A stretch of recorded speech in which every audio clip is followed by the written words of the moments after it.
I was sexually abused by an uncle. But when I got the courage to tell my mother that same year when it was happening at 5 years old, she told me, honey, no one's going to believe you. God will. God never left you.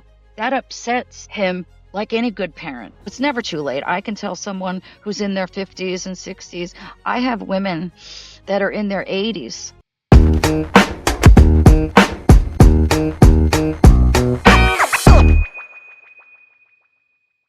Welcome to the Missing Piece podcast. For today's podcast, we have Miss Christina Balzani, who is going to talk about, let me go here, Dry Eye Your Eye Girl and Dry Your Eye Woman. Miss Christina Balzani is a four-time best-selling author with two books, and she calls the book Dry Eye Girl and Dry Eye Women. She is a childhood trauma coach and international speaker. She has three children and five amazing, as she wrote it, amazing grandchildren, who is loving and call her yummy. Yep, That's they call funny. me up. Our mission is to help those who are being sexually abused as children to find their voices and use it to heal and know how much it matters to them. Today, we have Miss Christina Balzani, who is going to talk about Dry Your Eye Girl and Dry Your Eye Woman. She's talking about herself, but we're going to start. I'm going to give the floor to Miss Christina so she can elaborate a little bit more about what she meant by Dry Your Eye Girl and Dry Your Eye Woman. Well, Lydia, thank you for having me. It's lovely to see you again. It's I a pleasure. am. You too, honey. You too. It was a pleasure seeing you in Paris. We had so much fun. And Miami, that was a great experience too. So Yes. thank you for having me. I appreciate that very much. Okay. I'll go back to the beginning. From the time I was 5 until the time I was 13 years old, I was sexually abused by an uncle who told me, not only did he tell me nobody would love me, and I'm a daddy's girl. He told me my daddy wouldn't love me. Try telling a 5-year-old daddy's girl that her daddy's not going to love her. But when I got the courage to tell my mother that same year when it was happening at 5 years old, she told me, honey, no one's going to believe you. So right then and there, I lost my voice completely. Didn't say a word about it. I just lived my life. The abuse kept happening until I was 13. And when I finally moved out to Texas with my dad, then it stopped. When I was living near my uncle, it was always happening. However, when I got married and moved out to Salt Lake City, Utah from New York with my husband, and I had two boys at the time, I didn't have my daughter yet, I started having flashbacks when my son was turning about 5 years old. That being the age it happened to me, I basically started having these crazy dreams. And if you don't know what a flashback is, those of you who don't know, it is extremely vivid memories of your abuse. All my husband can do is hold me to stop me from shaking. One night, one was so bad. I walked into the bathroom with the nightlight on. I looked into the mirror and I saw my uncle's face literally behind me. It scared the heck out of me. I wasn't sleeping very well in those days. However, one night, I was having the best sleep of my life, and I was just maybe from not having sleep for a while, I was just no dreams, nothing. It was great sleep. I don't know how long it was after these flashbacks, but I was woken up by another vivid dream, and it was Jesus dying on the cross. And when I tell you it was vivid, I mean, I don't know if you've seen Passion of the Christ, Lydia, but it was that Yes, vivid. I am. That yeah. I mean, and if those of you who haven't seen it, it's very hard to watch. However, it was that vivid. Passion of the Christ was clearly not out yet.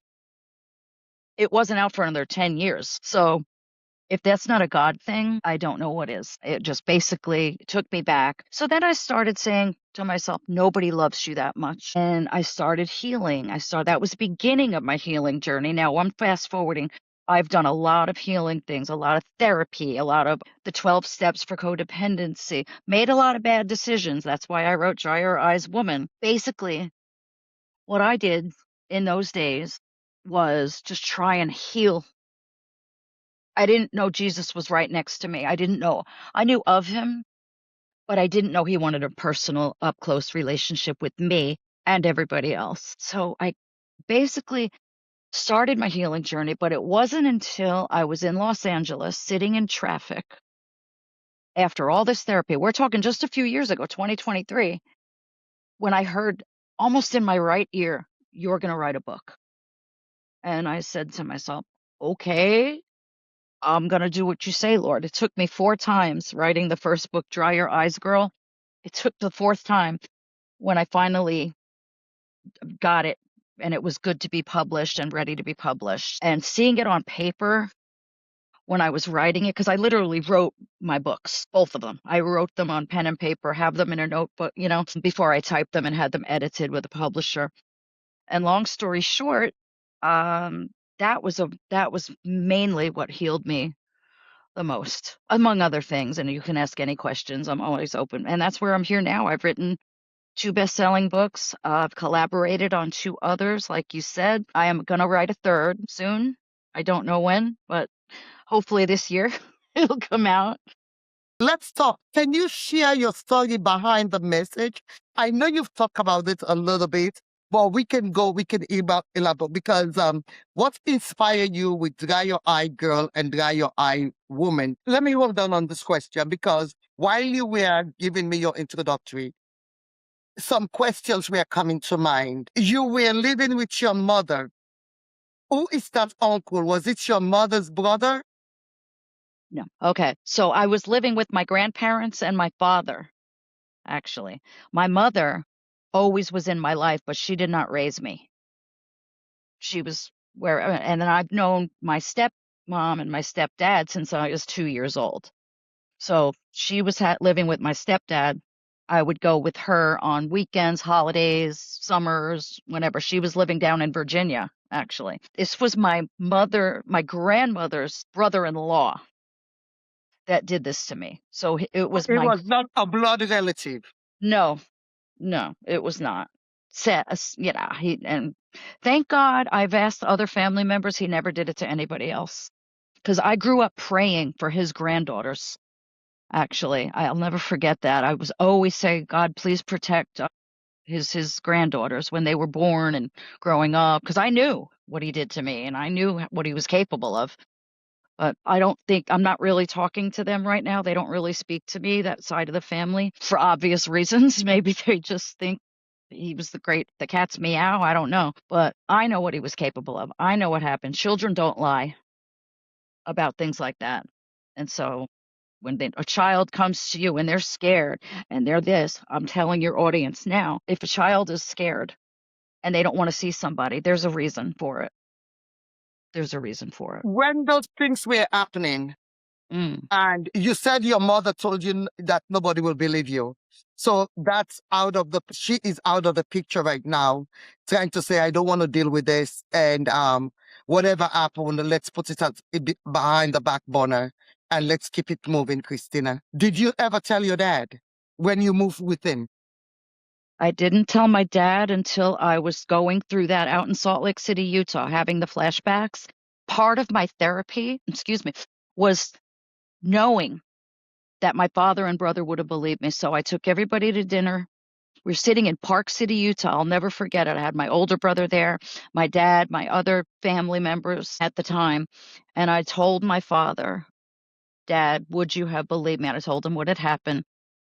Not only is that the first time I've ever seen my father cry, but he also said, yes, of course I would have believed you. And my brother John, who's only 3 years older than me, about my mom came to him as an 8-year-old saying, what do I do about this? So my mom had her reasons for not believing me, and I wrote that in the book.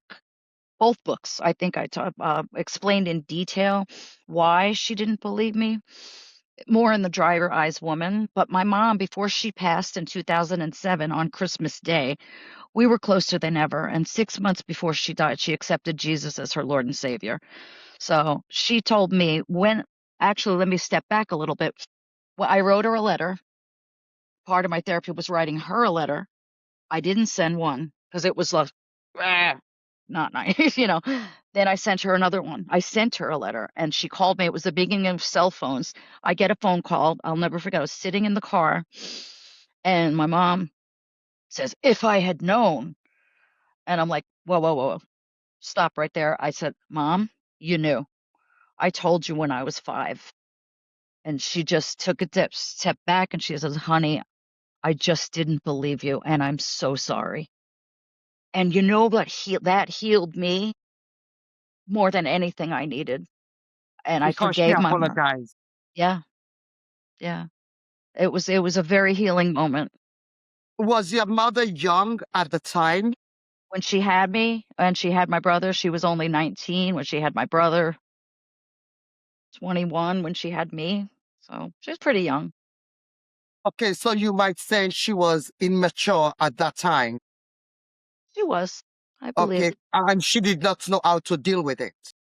No, If and we could give us, if we could give her a pass. I've given her a pass. I'm not mad at my mom at all. Okay, I am glad she's with Jesus. My mom and I were closer to. I wrote about it in detail in the books, and my mommy, I love and miss her every day. And now I have my dad's second wife who actually taught me how to be a woman. She raised me. She taught me respect. She didn't even know for years later.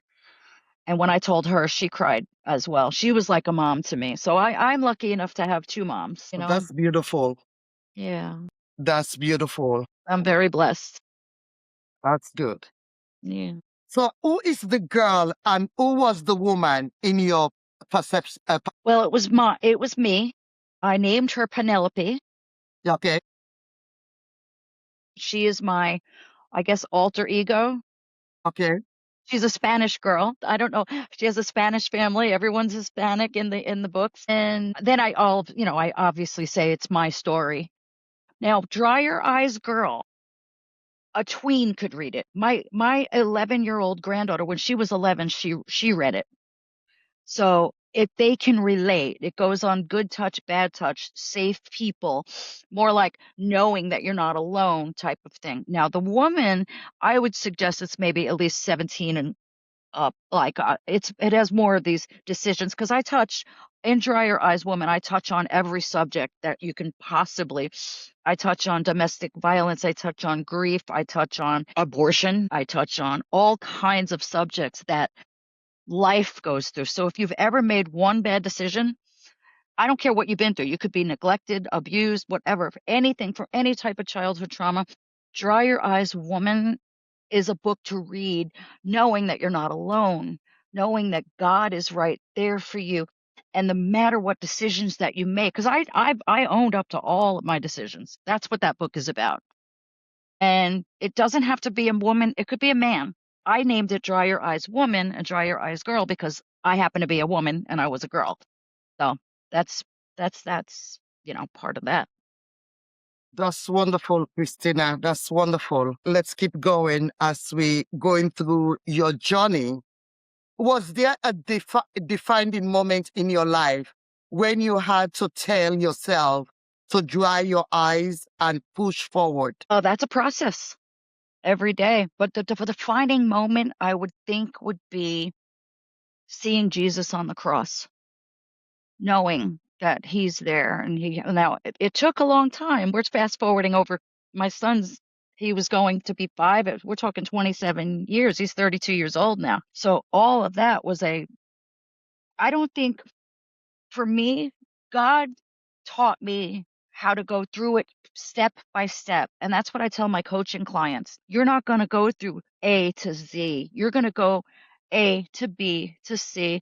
And I tell them it's a process and you have to trust that process. So the defining moment was seeing Jesus and writing the books and talking to my father, knowing he would have believed me. And of course, having my mother say she was sorry. That was all. Couple of defining moments, you know. That's wonderful. That's wonderful.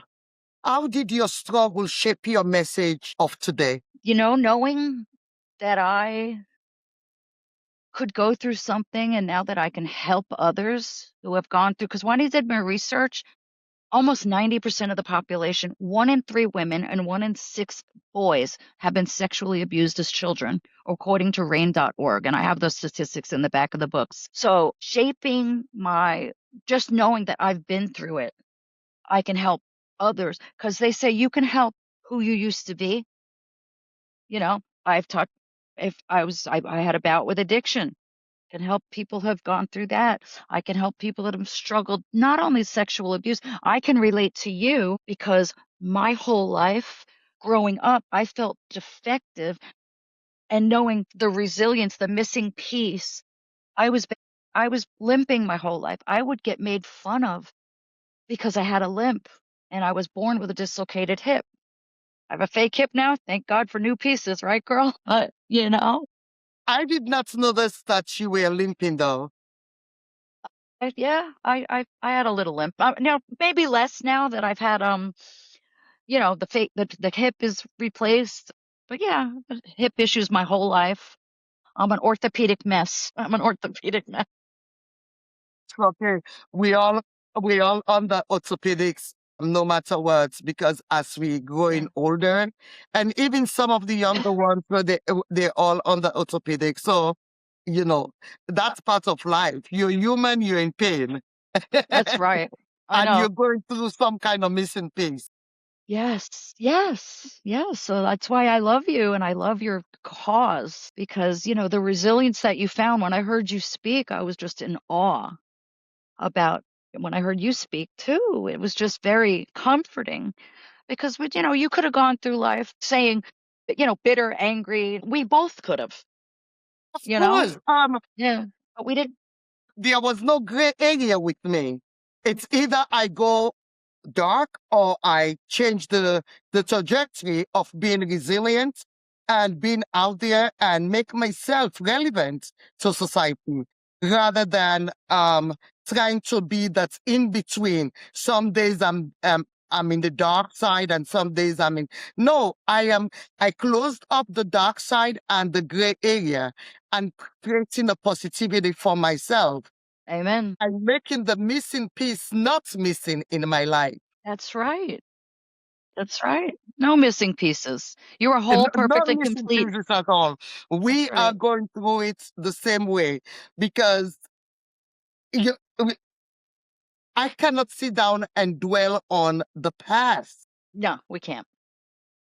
The Bible I says so. always tell people that I don't have a past. And my I have a friend who would tell me, how can you deal with the present when you don't deal with the past? I said, I am not dealing with that. Doesn't mean I'm not dealing with the past, Yeah. but I'm not letting the past drain me. I am looking forward to tomorrow, Yeah. not what yesterday is. That's right. Today, I am going to make the best of today, but tomorrow is what I am thinking about. How best can tomorrow be better than today? That's right. Yesterday is gone. It's gone. The Apostle Paul said, forgetting what lies behind and pressing forward, running the race that God has set before you. Now, I can't quote that scripture. I don't know which one it is, but I know it's in there. Uh, Yep. It's and of Romans course, of 8:28 course. is one of mine. Is God causes all things to work together for the good of those who love him and are called according to his purpose. So he lets you go through some stuff, yes. What you and I went through, what we went through, your audience, if you've been sexually abused, God never left you. That upsets him like any good parent, but he never left you. But sometimes he lets you go through these things in order to get past it. Like you said, not forget the past completely. Know it's there. You can carry it like a little purse, move on, and press forward to what lies ahead. And that's what I'm choosing to do. We have a choice in life. All of us do. And you grew up in a society where you were able to talk about sexual abuse or sexual molestation, but you were able to talk about it openly. I grew up in a place where you don't even tell your mother. Mm. You endure it. You don't even tell a grown family member. You endure it because a woman is always looked at like it's their fault Mm-hmm. when those things happen to them. And it is there, it is obvious. And again, different society handles those things them differently. Yeah. You were able to have flashback and Mm. then tell someone. I want to ask this. Mm. Were you able to prosecute your uncle? He died of prostate cancer. And I used to be happy about that. I'm not gonna lie. I was said, "Oh, you got him, God, right where he deserved it." I was bitter. I was angry for a long time. Now, I wasn't able to talk for 27 years. My mouth was shut. The minute my mother said, "No one's gonna believe you," that was it. I'm able to talk about it now and years later, but I held that in for a very long time, and that's what I want your listeners to know, that they don't have to hold it in. Go to an extra person no matter what it takes. If I had told my dad back then, he would have definitely investigated and had my uncle, something, whatever. Or if he might have killed him, I don't know, but my dad was a tough one. But yeah, you're right. Like, no, I was never able. I never got that justice. But I think God says, "I am the God of recompense. I will defend you," declares the Lord. It says it in, I think, Deuteronomy somewhere. And Yeah. like you said, if you have been able to talk to your father earlier, it would have been a different story. Yes. Because the reason why your father cried, like you mentioned earlier, it's because his hands were tied at that moment. He Yeah. could not do anything. He Nothing. was bitter. The only way he could exercise, it would, his anger is by crying to Felt say helpless. helpless, Yeah. helpless at the Yeah. time because by then the uncle was gone. Yep. Yep. And one of the reasons I didn't tell anybody also is because that was my Nana's sister's husband, who I loved, my aunt. She was my blood, she was my great aunt, and I loved her. And I knew if I told back then, I would be disrupting the whole family. And a lot of people feel that way. I would have been causing problems. That's what I thought in my mind. That was what the devil wanted me to think. I no longer feel that way. And I know I could have, shoulda, coulda, woulda told somebody, but I'm telling people now, and they don't have to wait as long as I did. Don't lose your voice. Find your voice. Use your voice and know how much you matter out there. It is because, you know, like you mentioned, it would have disrupted a family. You would have been the bad one. You would have been Right. ostracized. You would have been called a name. You would have been in a worse situation than you were supposed to be as a child. Mm. And there was no out for you except to Endure zip it. it up Yep. and just keep it to yourself and think. And I don't know why adults think that children or what happened to someone as a child, they're gonna Mm. forget as an adult. No, people don't No, forget things that absolutely. happen when they are adults.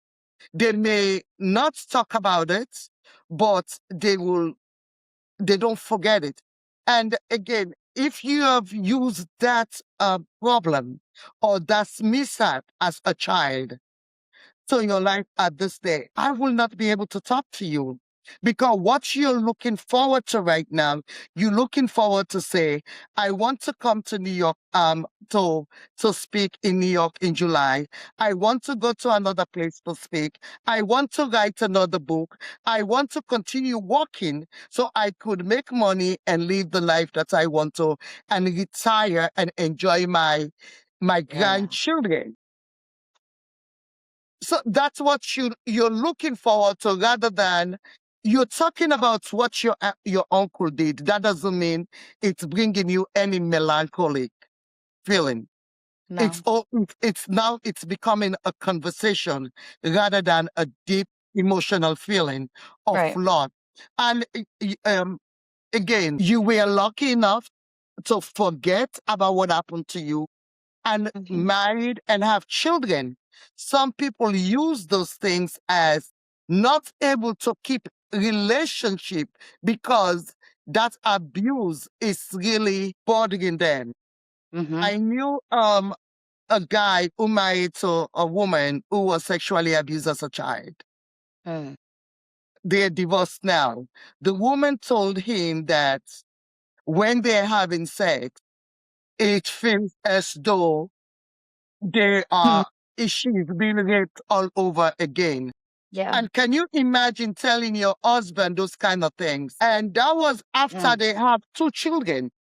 So Yeah. after they have two children, now she starts. So what she wanted was the children, not the Right. marriage. Right. It So sounds like one, that sounds all too familiar. All too familiar. It's true. Like sometimes you think of, and I'm not going to get graphic, but certain positions would make me feel like it was this creepy, like it was my uncle again. Back then, yeah, you get like I went through a period of promiscuity before I got married. I was like, okay, because that's sometimes what you do. You turn to drugs, alcohol, sex, all kinds of things to numb the pain. And unfortunately, that's not the way to do it. And for me, if it wasn't for Jesus and letting me, because truth, light outshines the darkness every single time. So let that light shine. Don't keep it in the dark. Like you said earlier, you could choose to stay in the dark, but then you're going to be haunted by the past, the whole, like I'm telling your audience, they're going to be of course, affected, because affective. Yeah. our audience, Yeah. they all can relate to something that we're talking about. Every, yeah, everybody has some kind of story, whether it's abuse, abandonment, neglect, any of that. If you're a child, children don't lie. They're not capable of lying until they're taught a secret that they have to keep, and then they know how to lie when they're Of little. I course. have two 5-year-old, beautiful, my precious 5-year-old two of them are 5 years old right now. Now, do I think about them? It doesn't affect me like it did when Danny was turning 5 back when I was in my early 30s, but it affects me differently where I can talk to them and say, "Hey, this is it, guys. Don't ever, ever be afraid to talk to somebody. Yomi is here for you, you know?" And they both know that I'm there for them. And more importantly, they know Jesus is there for them. Amen. Yeah. Yes. Yeah. And again, you've already, their mothers or their fathers, you've already sensitized them to say, hey, this is what happened to me. Be on the lookout. Don't let history repeat itself. Right. Right. If your child is scared, crying, I would hold my grandmother's leg so she wouldn't go shopping and leave me. He'd always babysit. And her sister wanted to go out shopping. That's all they were doing. She's just being dramatic because they didn't know. They didn't know and I'm grabbing my grandmother's leg. Nanny, Nanny, please don't leave me. Don't leave me. Don't leave me. And I couldn't say why. She'd be like, "What's wrong, honey?" You know? She loved me more than anything. My grandmother was the best grandmother in the world. She didn't know. And what you don't know, you can't fix. And you can't. And my grandfather would have had a really big problem. He was ex NYPD. So he was New York City police and he would have had that man done. He would have been done. Like I said before, it would have been a whole different situation if I had used my voice. I just trusted the wrong one. And I Oh, wrote why about it didn't in my you book tell your grandmother? because that was her sister's husband. And I thought I was going to ruin my nanny. I thought I'm going to hurt my nanny so bad that I couldn't tell her. I was 5. I was 5. No one's going to believe you. Remember, my mother said, no one will believe you. You listen to your mom. I'm like, that's my mom. She must know better. So I was 5. Remember that. I wasn't some 15-year-old going, I know about lies. You know, I didn't know Jesus. I know of Jesus. I knew of him, but I didn't know him. And you know what? In a way, I think maybe I was meant to go through what I went through so I can help others. That's the only thing I could think about. No, because sometimes you learn from other situation. It was rather unfortunate that it happened to you for you to help others. But at the same time, that doesn't mean you have to go through it to help others. I hope you Right. Yeah. understand. People tell me, oh, the reason why you're doing so well with your foundation and your all you're doing, because God knows why he did this to you in order to help others.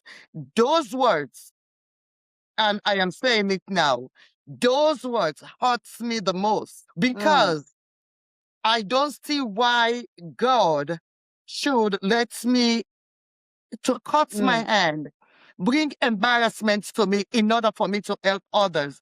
When God knows that even before my accident, I was helping others. I was helping the church.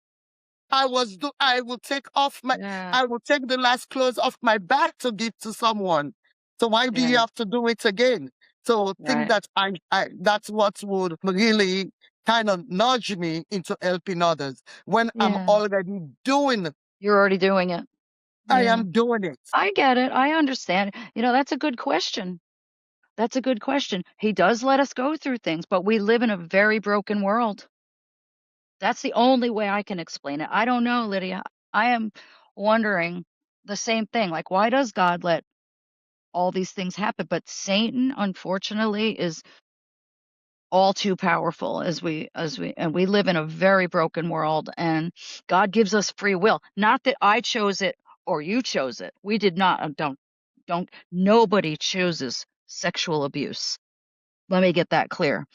Not at all. How No, but the only thing I could think of, and this is just from me, is maybe God said, "Okay, I'm going to redeem you from what you went through and make it better than you've ever thought."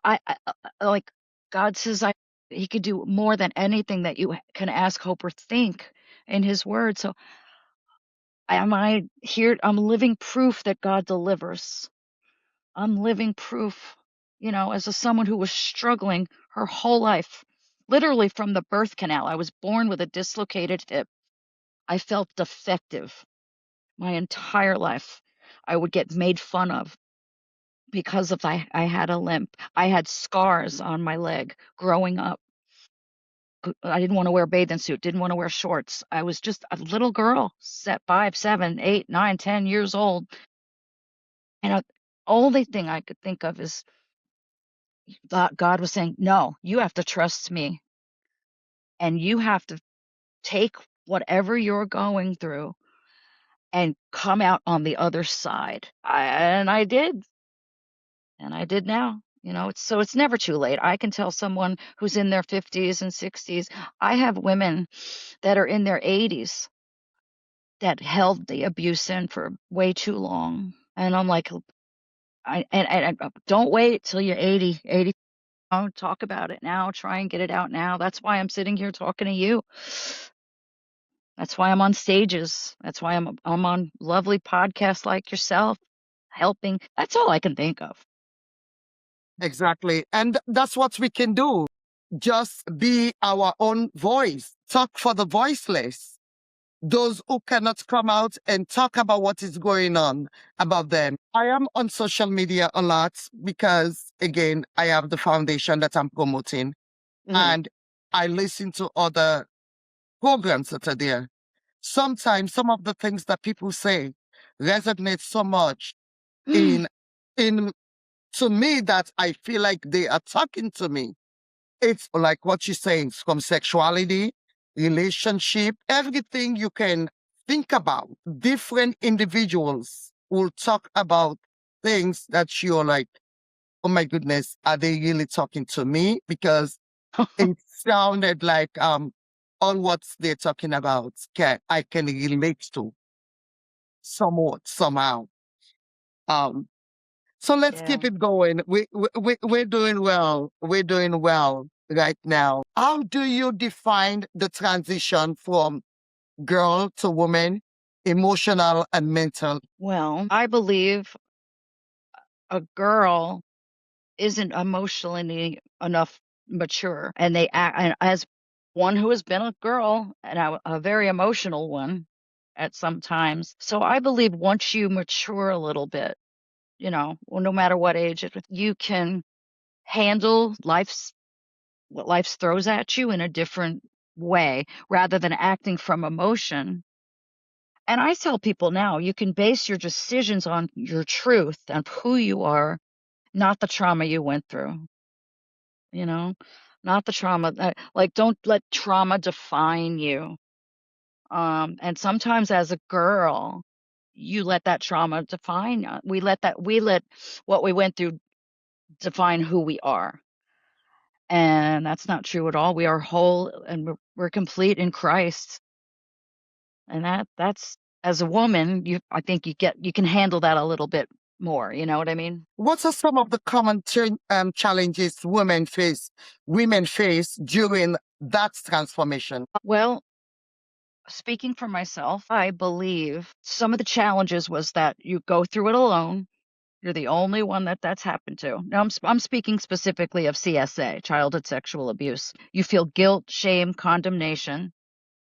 Many women feel as if it's not worth talking about. I won't be believed. And you know what? It's true. Society, unfortunately, has affected our way of thinking, where many of these crimes, and they are crimes, not just against children, but against women in general, those crimes go unreported because these judges and whatever these guys don't get punished for anything, and that's a whole other conversation.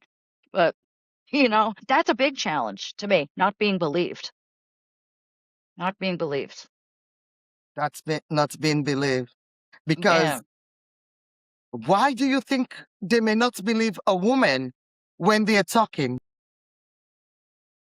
I don't know. Why would they? Like, we used to say, "Oh, if she was wearing shorts or if she was wearing a dress, showing her legs or showing, too much skin."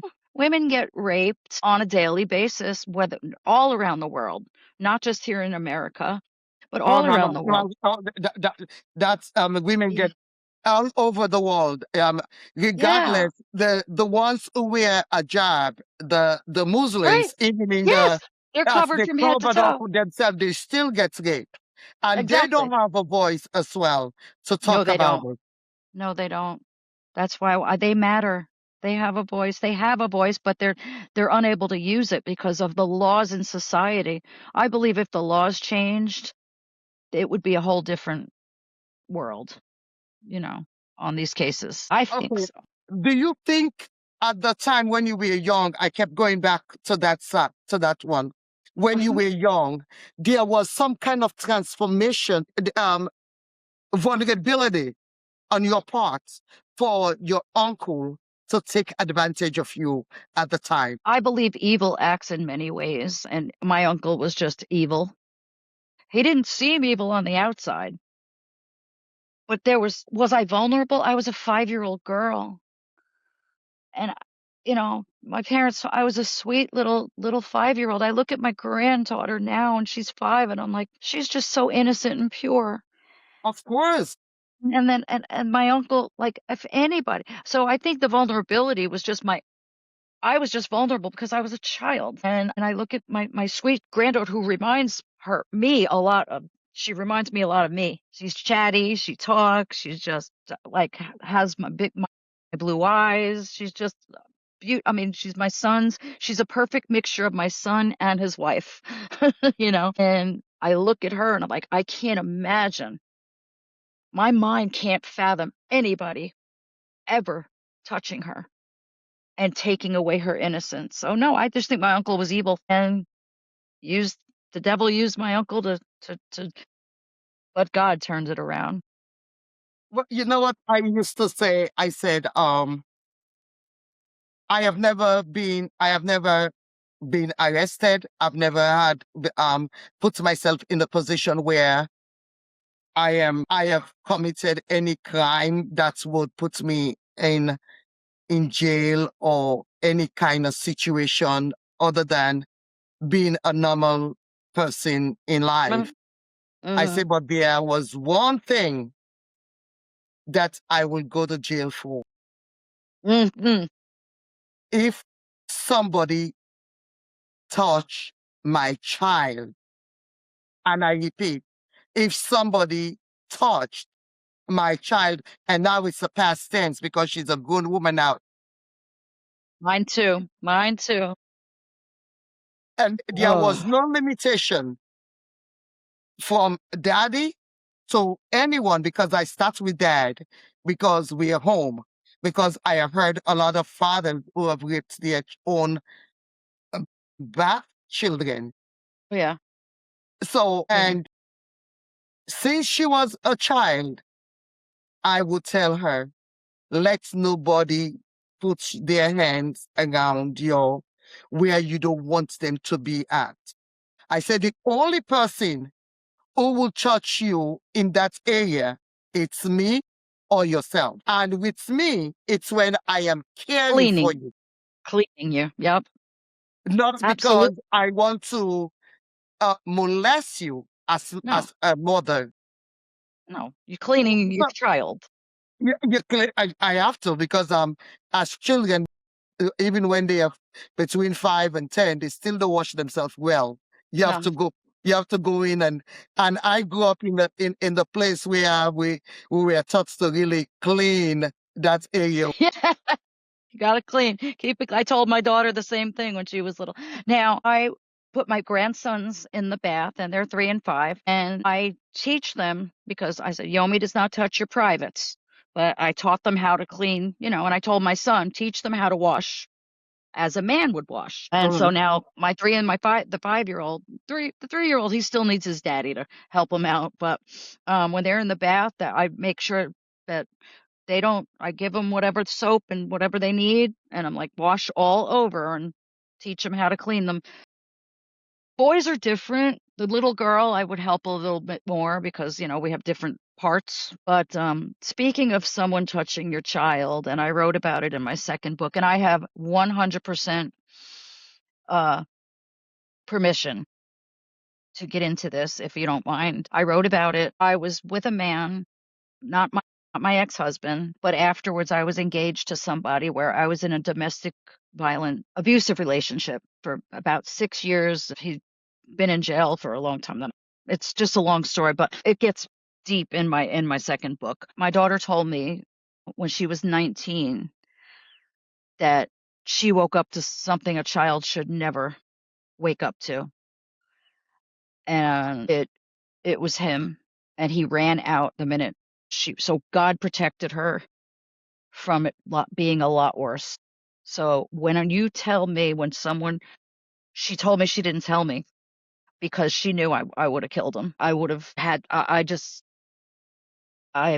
would not have handled that very well, especially been through what I would. It took me years to even start to forgive him in any capacity. That's another thing I talk about is forgiveness. That is essential in life to move on from your abuse. And I'm not saying forgive to take them out to lunch and have them in your life. I'm saying forgive for yourself, Yes, you not forgive. condone. Right. Not condoning what they did. So when this ex-fiance of mine touched my daughter, I went on a whole level of like, I want to kill him. I emailed him in prison a long thing saying, I hope that the guards see this and they put you in general population. I was hoping they'll take care of him. You touched my precious little girl. How dare you? Wait a minute. So another episode happened with your ex-husband, with your daughter, Not my ex-husband. This is my your ex-fiance. fiance, with your And daughter. yeah, that's where I'm getting at. And it's all in detail in my second book that Wow. God protected her. It didn't happen, but it could have. It did not go through. Thank God. No, he ran out of the room. Thank God. He ran out and he never touched her again. But I don't know whether he was on drugs. I don't know.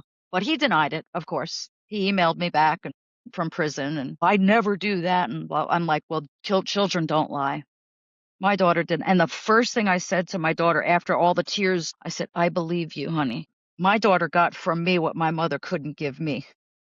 She got to be believed. And that right there, and God protected it from her from ever happening again. So thank God. But I still don't like the fact that she even had to even tell me something like that. Exactly. That attempt even Yeah, happened. it was horrible. Like, I couldn't believe I was like, "How? How?" Like, the one thing I thought he would never do was hurt my children, and by hurting me and my, daughter, almost hurting he hurt all of us.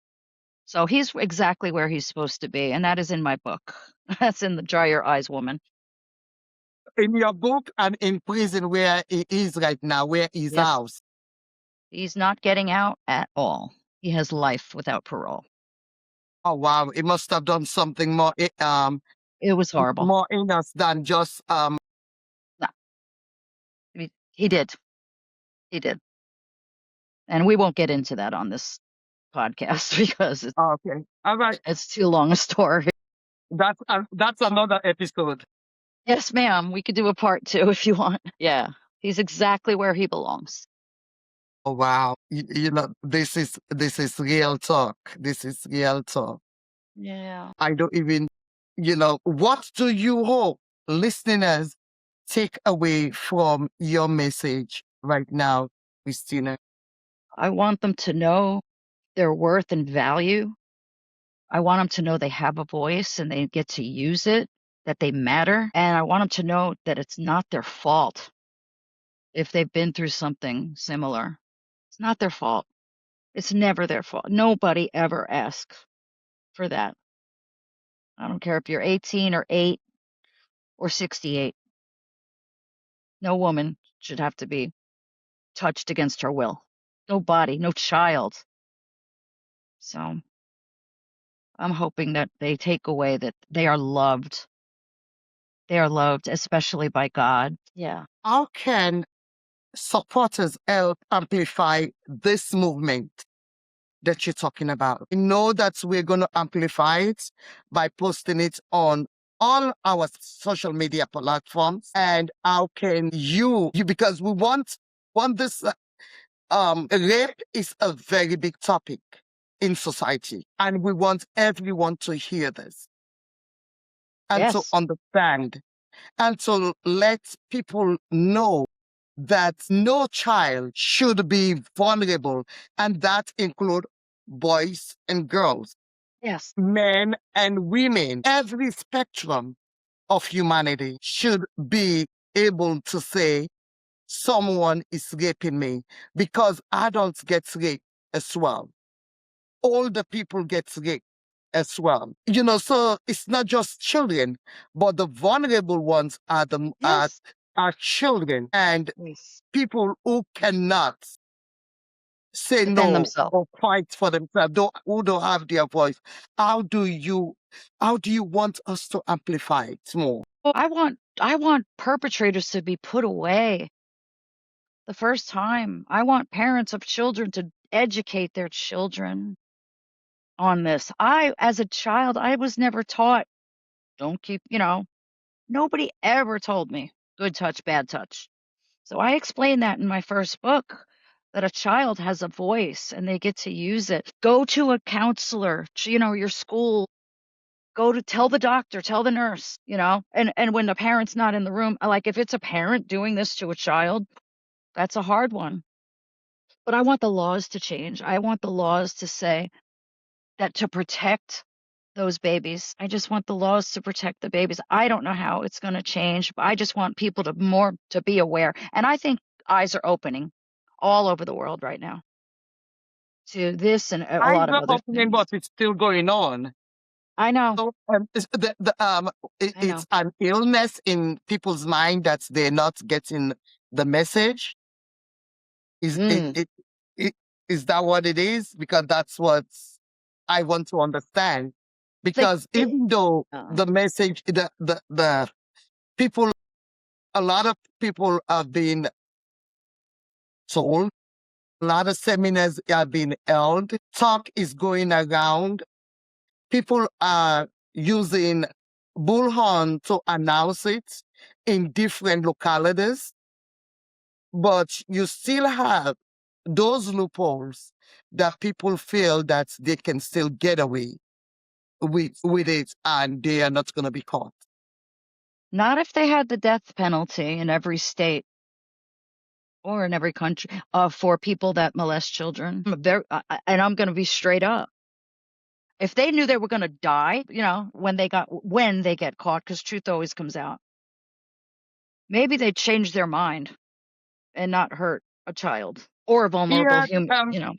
I hope not. but I think other than places like I don't want to call countries that I'm not sure of, but I know that Right. there are some Asian countries that they have those kind of strict rules or laws in place that if you rape or steal or do anything that is beyond societal control, Yeah. you're gonna face a hard penalty. Or yeah. And if you knew you were gonna get caught and or if you're gonna get caught and you're gonna be castrated,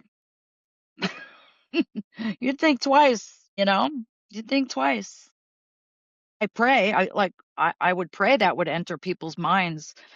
They would think more about touching us, like me, I can't fathom, like my mind, your mind, we don't go there.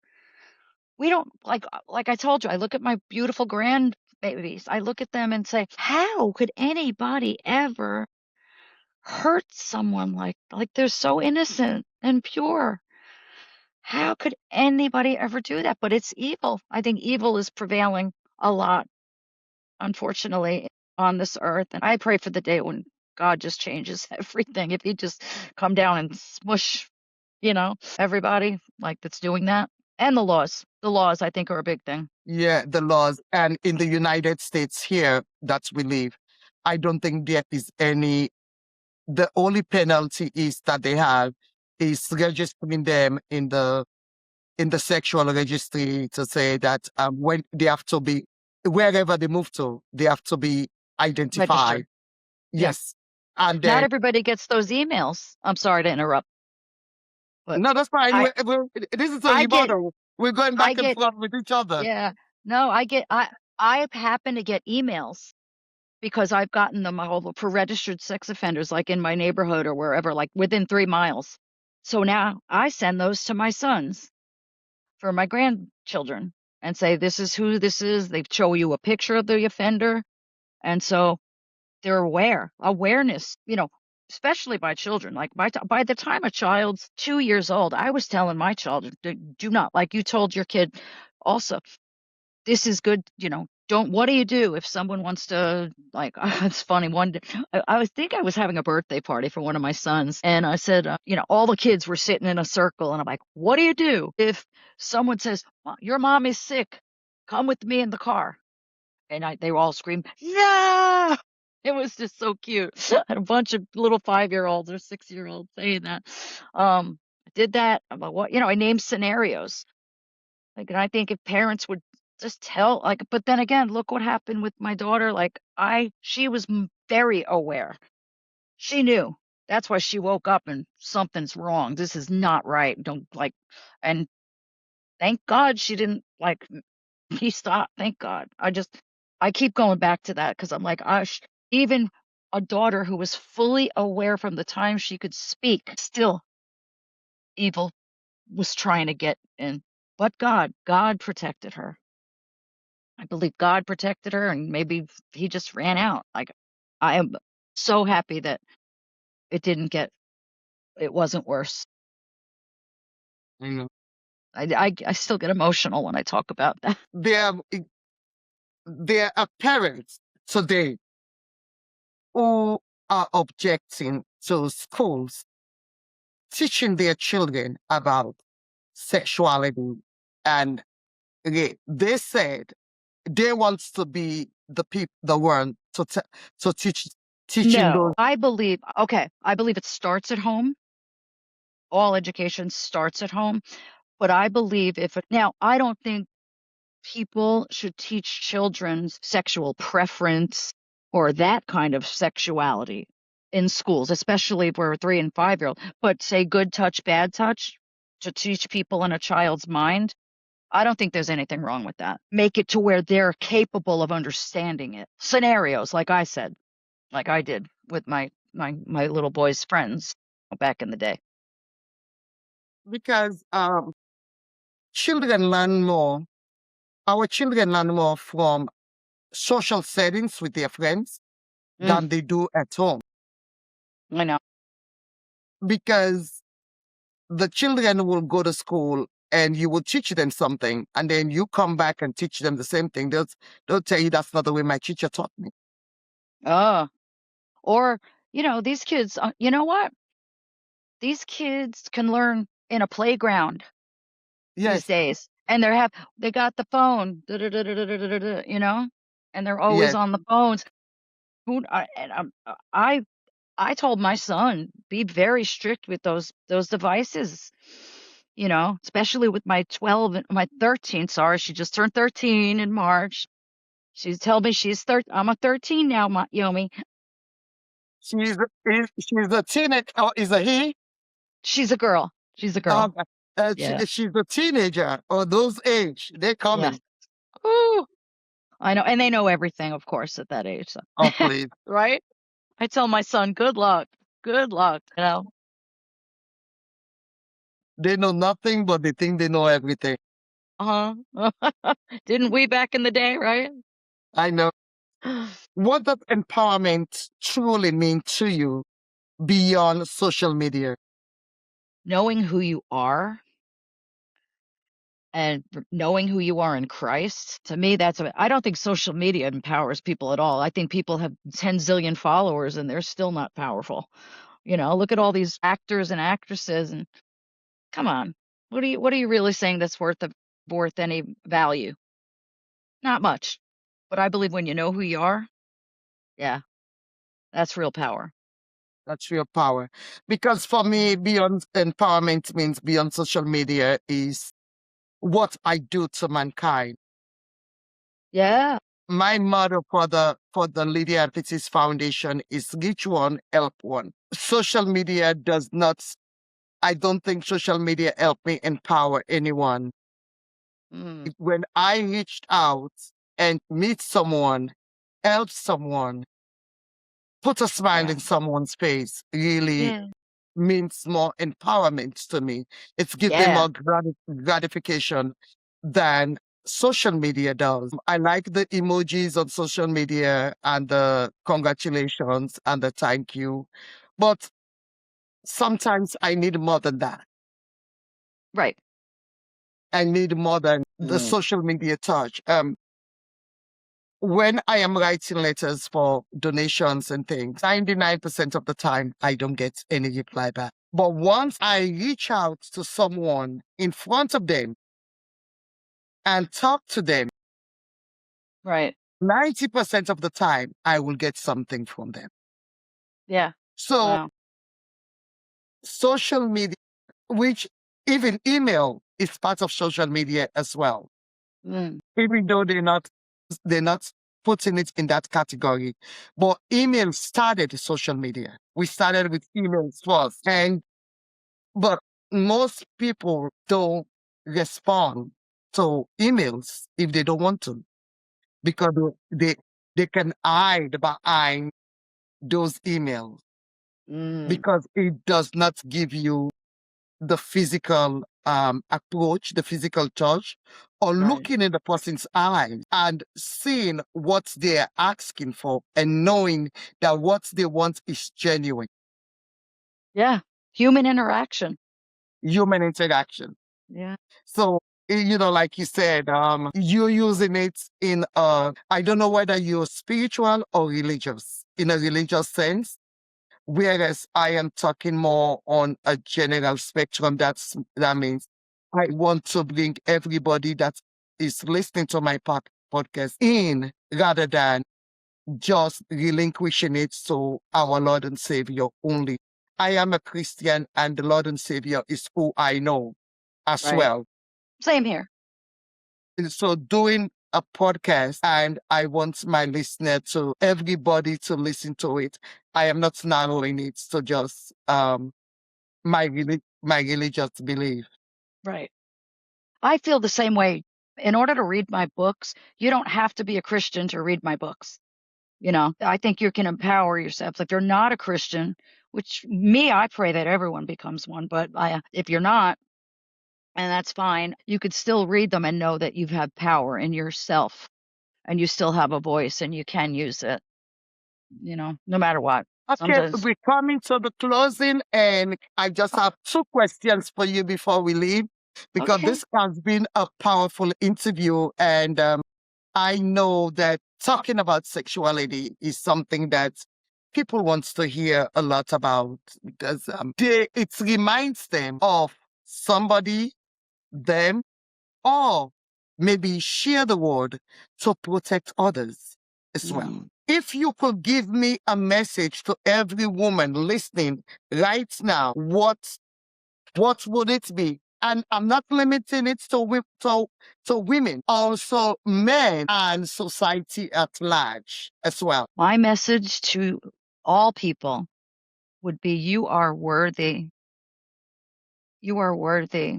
No matter what you go through, you still are worthy. Don't let whatever you've been through define you. And you're powerful. That's pretty much it in a nutshell. Yes. Well, thank you for those words. And now, my next question is: what's next for you and your movement when you want to talk about your missing piece in this missing piece podcast? Tell me what's next for you as your missing piece that Well, you might bring into your life. my missing piece right now, well, I'm not going to lie, a good man. He's missing at the moment, but that's okay. What's next would be another book. I am going to be writing my third book. My publisher told me I have till January to turn it in, so I need to get off my duff when it comes to my last book, and it's going to be called I Dried My Eyes. So I've already got a name for it. Okay. Don't quite have the ending yet, but I'm working on it. Yeah, the missing piece. I think I've been very blessed with anything that a woman could ever want, except for, like I said, the one thing I mentioned earlier.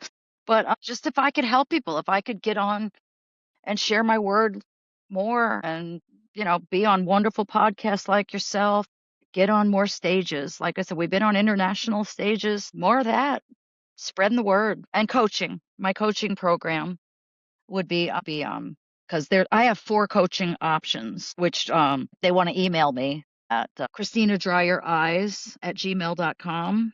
They can always email me, or I have a website, ChristinaSafeSpace.org. That also could be part to get to know the coaching aspect as well, because I do coach one-on-one or in a group. Okay.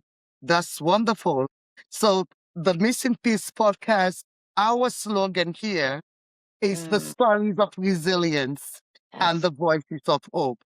And again, we are taught nothing but resilience and hope for Amen. not only for what we've been through, but hope for those who is going to listen to our podcast and who are going to learn from what you and I have been through. And Christina, thank you for being here.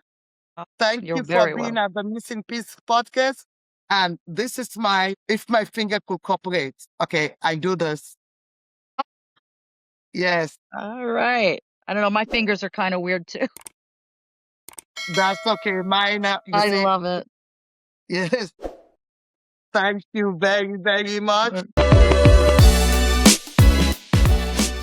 Thanks for tuning in into The Missing Piece. Don't forget to follow, subscribe, and leave a review. Your support helps us reach more listeners and amplify more voices. Until next time, keep finding strength in your story.